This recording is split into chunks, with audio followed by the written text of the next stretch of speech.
පාසලේ පන්තියේදී ගුරුවරයෙක් කියන පාඩම කෑ ගහන්නේ නැතුව නිෂ්කලංකව අහගෙන ඉඳලා උවමනා සටහන් ලියාගන්නේ කියලා කිසිම අම්මා තාත්තා කෙනෙක් මේ දරුවන්ට කියන්නේ.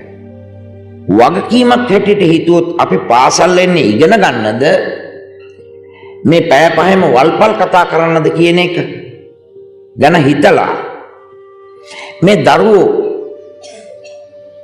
අද තීරණයක් ගත්තොත් මං හිතනවා කැප්පිටිපොළ වීරයාණන්ට කන්න පූජෝපහාරයක් වේ.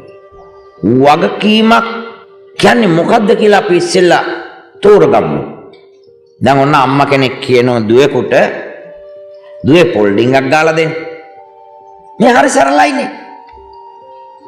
හිරමොනේ තියෙනවා. පොල් ගෙඩියේ තියෙනවා. නෑඹිලියේ තියෙනවා. දුවේ පොල් ටිකක් ගාලා දෙන්න. මේක ඊටාම සරල ඉල්ලීමක්. ඒක ඊට කරත් වගකීමක්. වගකීමක් ඇතුව ඒ දේ අවබෝධ කරගෙන ඊට කරන්නේ නැති හානිය තමයි විශාලම හානිය.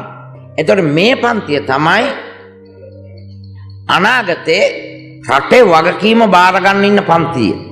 ඒ නිසා මම මේ දූල පුතාලට කියනවා 2020 වෙනකොට මේ රට කොතනද තියෙන්නේ?